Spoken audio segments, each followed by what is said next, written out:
여러분 안녕하세요. 네 번째 혁명입니다. 11월 11일 방송을 시작하겠습니다. 자, 도지 시장의 강한 대장으로서 치고 나가고 있죠. 이 한 장의 차트 월봉인데요. 많은 의미를 담고 있습니다. 선언을 제가 거놨죠. 하락 추세를 끝을 냅니다. 짧은 횡보 기간을 줘서 두 달이 안 되는 기간 동안에 1월 달에 고점을 뚫어버렸죠. 그리고 전고점 매물대를 향해 가고 있습니다. 어느 순간 고점을 뚫어버리겠죠. 그 정도의 파급은 충분히 보일 수 있는 장세이니까. 도지의 펀더멘털을 말씀드려볼까요? 지금 트럼프와 머스크의 콜라보, 그로 인해서 많은 수혜를 받을 수가 있다. 이게 단기적인, 중기적인 이슈입니다. 이것만 보고 투자한다면 그 사람은 하수로 전략할 거야. 항상 말씀드리지만 과거로 시계추를 돌려볼까요? 비트코인의 차트로 가보겠습니다. 자, 비트코인의 일봉 차트예요. 파동을 그리면 상승이 나오고 있죠? 근데 보시면 장기간 동안 박스권을 그려왔잖아요. 그리고 한 달 만에 게임을 끝을 내고 있잖아요. 상승으로 고점을 돌파하고 있죠. 이렇게 7개월 동안 박스권을 보일 때 하락과 상승을 확신한 사람이 있었을까요? 정말 손에 꼽는다는 거. 그것도 데이터에 기반해서. 적어도 이거 상승을 확신할 수 있는 사람들은 멘탈이 흔들거리지 않고 우직하게 길을 걸어나갈 수가 있었겠죠. 빠질 때마다 매집할 수 있었겠죠. 알트코인들을 바닥에서 지금 뜨기 전에 바닥권에서 매집을 할 수가 있었겠죠. 제 방송 쭉 돌려보시길 바랍니다. 제가 어떻게 말을 하고 있는지 너무나 잘 알고 계시죠. 상승을 확신했었다. 그쵸? 그러나 이플루언서들 중에서 상승을 확신했던 데이터에 기반해서 거의 손에 꼽는다고 보고 있어요. 제 채널이 알고 계시나요? 대한민국에서 가장 저평가 채널입니다. 제 채널 구독자 수가 말입니다. 제 내공과 내재 가치 대비해서. 많은 사람들이 본다고 한다면 많은 수혜를 입겠죠. 왜? 시장을 읽을 수 있는 눈이 탁월하니까. 그거는 이미 오랜 시간 동안 증명해 왔다고 생각을 합니다. 지금의 상승장, 이미 이더리움에 한몫을 했죠? 이번 알트코인의 상승장이 이더리움이 쥐고 있다. 일관되게 강조해 왔었습니다. 쭉 상승해 나왔죠. 얘가 상승해 나오니까 비트코인 도미넌스가 꺾였죠. 그러면서 에너지의 파동이 온전히 알트코인으로 전달이 됐어. 그리고 오늘 이더리움 ETF에 대한 옵션 승인이 연기가 됐습니다. 비트코인 ETF는 옵션이 승인이 났었죠.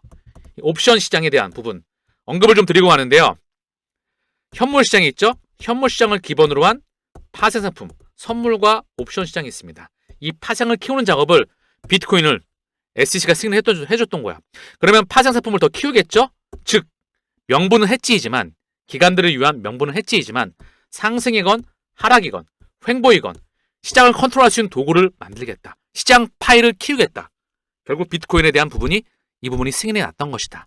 이더리움 또한 100% 승인됩니다. 지금 트럼프 행정부가 아직 들어서지 않았죠? 그쵸? 바이든 조금 남아있잖아요. 여기에 이더리움 ETF, 스테이킹 이거에 대한 승인도 따라오게 될 겁니다. SEC와 리펄에 대한 부분도 이제 보다 명확성이 더 잘 나오겠죠. 그럼 어떻게 될까요? 시장에 기름을 부을 겁니다. 여기에 매크로 이슈, 러시아 우크라이나 전쟁에 대한 봉합 이 소식 또한 나올 수가 있다는 거. 자, 그런데 트럼프 행정부가 들어선다면 달러는 강일까요? 약일까요? 어떻게 생각하시나요? 달러가 강이면 시장에 좋을까요? 달러가 약이면 시장에 좋을까요? 이 그림을 적어도 그려질 수도 있지 않을까요? 트럼프가 들어선다고 하도 달러는 강이 아니라 약으로 전환됩니다.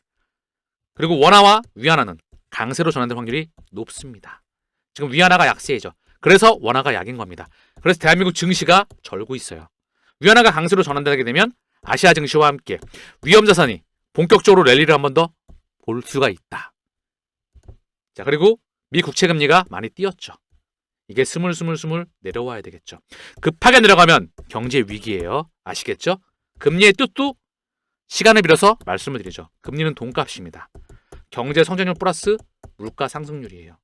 지금은 경제 성장률이 받쳐주지 않는 상황에서 물가가 튀어서 금리를 끌어올렸죠. 그쵸? 이전에는 2017년도, 2021년도에는요. 2016, 17, 18 이때 구간이었던 것 같아요. 정정해서. 이때는 경제 성장률이 받아주니까 금리를 끌어올렸어. 그래서 몇 년간의 장기 랠리를 보였어. 지금은 뭐죠? 경제 성장률이 받아주지가 않죠. 금리의 고금리를 받아줄 수 있는 환경이 안 되는 겁니다. 그래서 선제적으로 금리를 내려서 시장을 떠받치고 있는 거야. 기득권이 자산시장이 무너지는 걸 원치 않으니까. 주식도 코인도 실물 경제도. 그래서 미국이건 유럽이건 일본이건 중국이건 행정부들이 계속해서 부채를 발행해서 경기를 떠받치고 있습니다. 금융시장도 무너질 것 같으면 선제적으로 받쳐내고 있죠. 이전과는 확연히 다른 흐름입니다. 코로나 팬데믹, 우크라이나 전쟁 2022년도이죠. 이때는 시장을 부시려고 금리를 끌어올리고 러시아와 우크라이나 전쟁을 통해서 우크라이나 전 세계 곡창지대의 첫 번째이죠. 여기 물꼬를 잠가버렸다. 이거에 대한 봉합 이야기가 나올 수가 있다. 이게 지금의 시장 분위기입니다. 매크로 판을 읽을 수 있어야, 시장을 읽을 수 있어야 돈을 벌 수가 있겠죠. 자, 그러면 장기적인 이야기를 좀 해드려 볼까요? 도지는 내재 가치를 보고 투자할 수 있어야 됩니다. 그 본연의 값어치. 제가 항상 강조했었던 트위터, X, 슈퍼앱, 금융 애플리케이션으로 변신을 하겠죠? 기반 인프라. 자, 그리고 테슬라의 도지가 도용이 되겠죠? X도 마찬가지로 도지가 도용될 겁니다. 이것만을 바라본다면 그냥 하수야. 제가 말씀드렸지만 머스크의 모든 사업부에서 도지는 기본 생태계, 코인으로서 활용된다. 이걸 보고 도지를 투자해야 됩니다. 그럼 단순히 말씀드려볼까요? 다시 한번. 도지의 시총이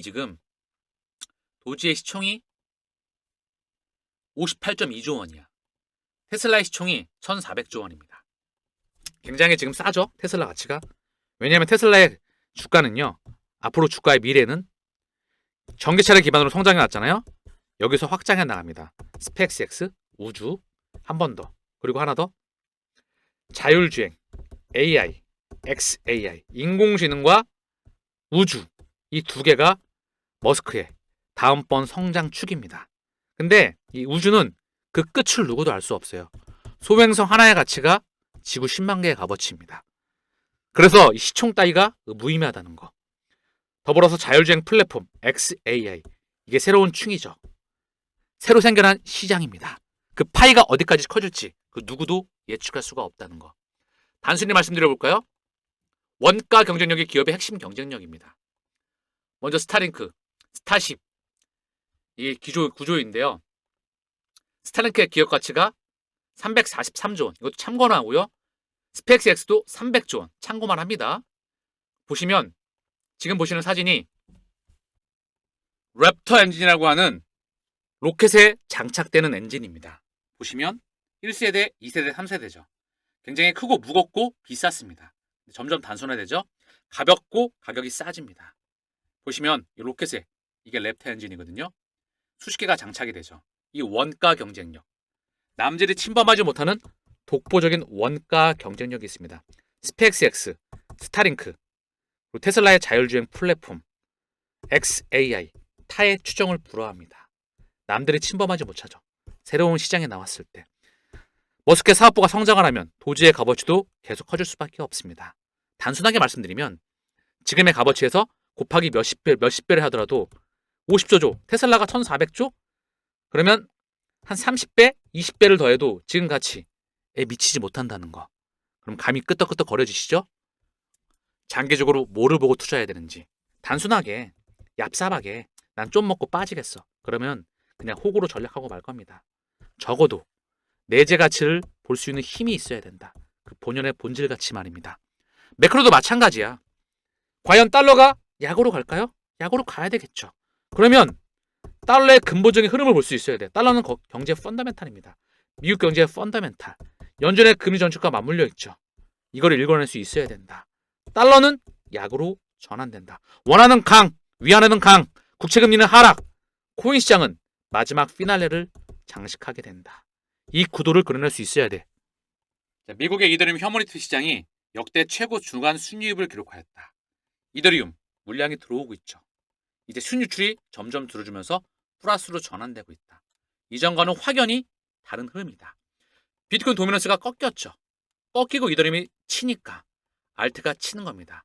다시 한번 얘네가 급하게 치니까 ADA도 급등 나왔죠. 대부분의 코인들이 상승이 나왔습니다. XRP 또한 시장의 키맞추기가 진행되었죠. 하여간 리또속 거기에 찌질대는 애들은 어쩔 수가 없어. 이제 그 시기도 다가온다는 거. 폭등 나오면 다 조용하겠죠. 늘 그들은 그래왔으니까.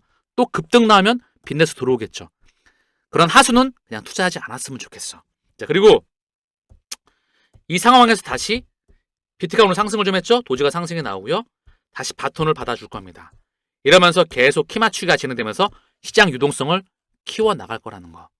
제가 과거 방송을 쭉 돌려보시면 알트코인의 시장의 키는 이더리움이 쥐고 있다. 이 말씀을 드렸을 거예요. 바닥권에서 블랙록을 비롯한 기득권들이 이미 매집을 완료를 끝냈을 겁니다. 파동을 그리면서 상승으로 전환되겠죠. 남들 다 예측하는 건 의미가 없어. 남들이 못 보는 걸 볼 수가 있어야 되겠죠? SEC 현물 이더리움 ETF 옵션 승인 결정 또다시 연기하였다. 괜찮습니다. 이게 엄청난 모멘텀을 다시 한번 줄 수가 있다는 거. 비트코인 ETF 옵션 승인 또한 마찬가지였죠. 미국 대통령 트럼프, 행정부도 미국 의회도 친 코인이다. 암호화폐 르네상스호나. 이제 그 기조와 흐름이 바뀌는 겁니다. 이더리움 약 3개월 만에 $3,000 회복하였다. 주간 실적에서 비트코인을 앞섰다. 지금의 상승은 이더리움의 키를 가지고 있다. 아직도 이더리움은 배가 많이 고픕니다. 갈 길이 한참 많이 남아있다.